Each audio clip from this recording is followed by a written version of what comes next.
step-by-step process. First off, make sure your equipment's ready to go before you ever leave the house. Make sure your fighting equipment's in good order. Your ATVs that you're going to light the fire with are in good running order without any tire issues or anything like that.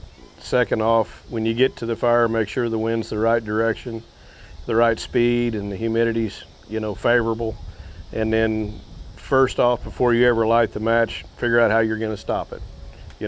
What are you going to use to stop that fire on the other side? Do you have to burn the back side or the downwind side of that first to make sure that fire doesn't escape and jump a road or get over on a neighbor?